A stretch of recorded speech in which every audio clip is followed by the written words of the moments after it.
I just mentioned that the Bible helps to prepare us for life in a world where we can't be Pollyannish about the listening heart.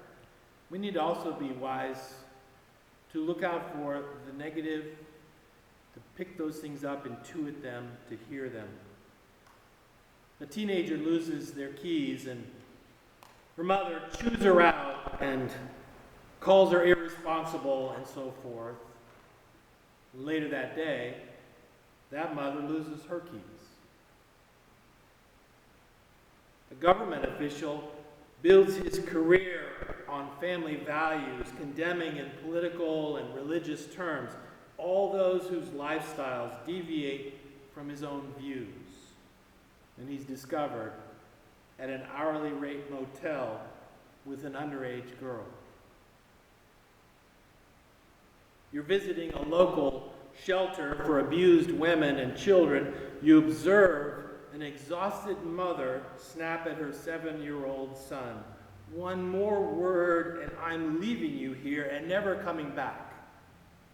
And your listening heart observes the combined rage and anguish on the young boy's face.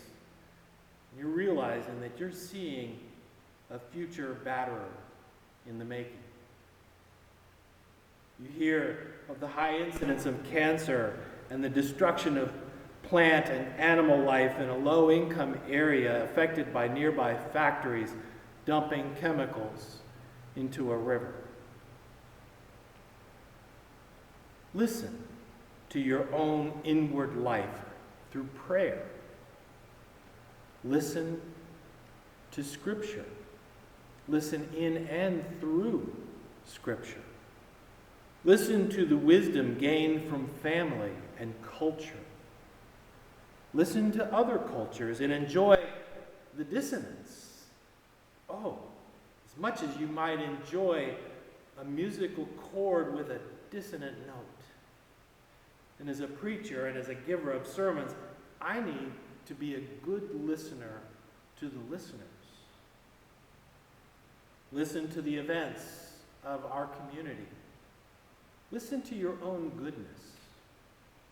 In the Catholic tradition, where we see on movies or we hear about the tradition of confessionals, one Catholic priest said this: I listen to people's sins so much, I'm struck by how much shame and guilt people carry around, sometimes just for being human. In the sacrament of forgiveness, he goes on, we heal people of their shame and guilt. We need a more affirming style of preaching and just being with, accompanying one another as soul friends. Listen to your own everyday experiences. Listen to the wisdom of both the old and the young. When I was growing up with my two sisters, I knew that our mother had the hearing of a bird dog. She heard things that we didn't even remember saying, but we knew we had thought them. Jesus' spiritual hearing was divinely acute. He was always listening with his heart and had an uncanny ability to read the hearts of others. As he reads our hearts, he calls us to exchange fear and self-centeredness and evil for faith, for the love of God and of neighbor, and for righteousness. If we are listening with our hearts, we'll be able to hear the wisdom he has to direct and redirect to our lives. This morning, I have yet to read from the Scriptures, and what I've chosen as the day's Scripture focus are some of his questions. I've chosen 6 of them. There are many more. But I'm going to read these questions, and then perhaps these are even questions you could jot down and look upon throughout a day or a week. One of his questions is, why do you raise such questions in your hearts? to a group of very skeptical, critical people. Another question, who do you say that I am? That's a memorable question, spoken to the disciples, but a good question for me to reflect upon throughout the week, in different contexts, in different situations. Who do I say that Jesus is? Let me get beyond my glib answers and find something that's penetrating deep into my heart. Why do you argue over who is greatest?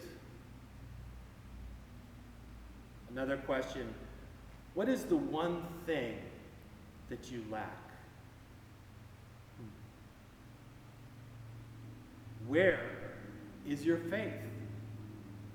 Oh, that would be great question words that could filter into the midst of my day many times a day. And one question that I love is, what is your name? Who am I? What is my name? Just some final thoughts. A listening heart is so small, and yet it is so big. A listening heart is so easy, and yet it is hard. A listening heart yields a quick and beneficial harvest, and yet it requires years. It makes our prayer time longer and deeper, and yet we are actually more apt and more hungry to return to those moments in place of prayer. A listening heart, it travels. It takes us to places, and it also roots us into the soil wherever we are. A listening heart. God gave you such a gift. Cultivate it. Bless your listening hearts.